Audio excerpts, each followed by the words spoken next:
Welcome to another edition of 4 and 4. I'm Kathy Halgren, Director of South St. Paul Public Library, and this quarter I have two novels that have war as a backdrop, one thriller written in the style of the very popular Girl on the Train, and a legal police procedural dealing with justice for African Americans.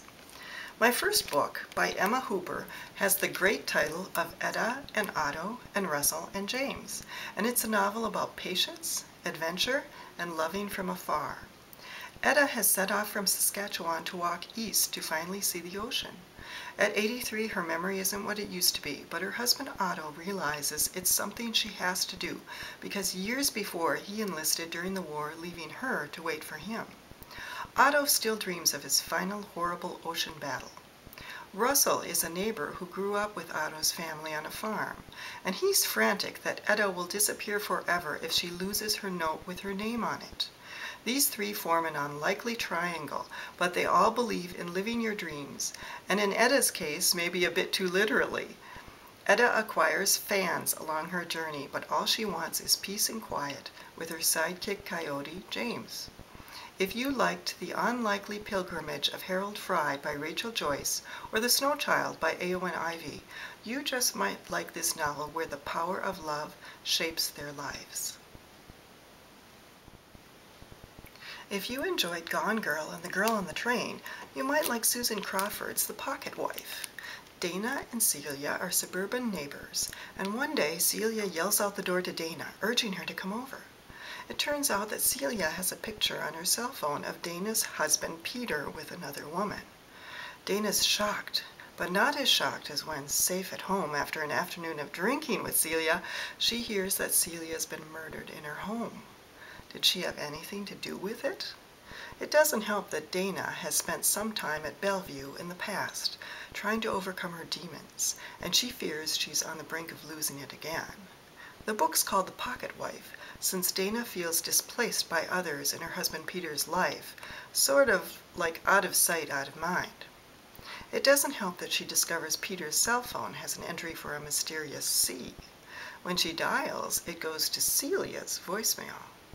A little knowledge is a dangerous thing, and now Dana is suspicious of not only herself, but her husband and Celia's husband, Ronald. She's not the only one, as Detective Jack Moss, who has a few issues of his own, tries to solve the case before she does. Richard Flanagan's The Narrow Road to the Deep North presents the Australian POW experience at the hands of the Japanese during World War II. Flanagan, who has won the Man Booker Prize for this novel, writes vividly with concrete images, so this book wouldn't be a good choice for the squeamish since he tells it like it is.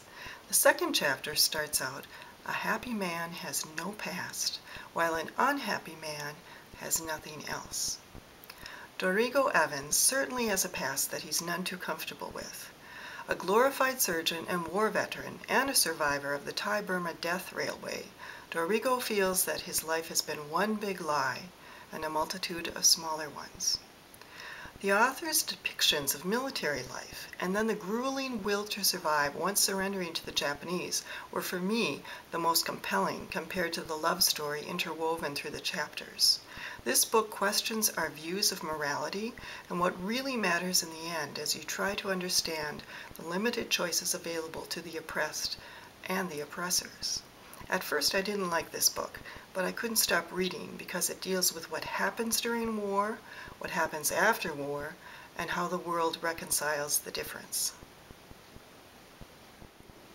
My final book, The Fall, by John Lescroart, is based on a current situation facing police departments in the legal system in the U.S.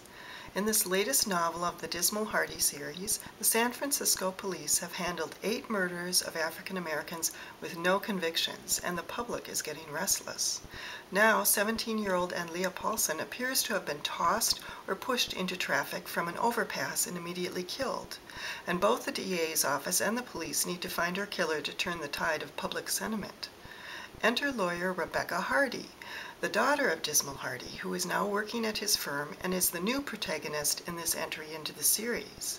And there's no need to worry if you haven't read any of the other books in this series.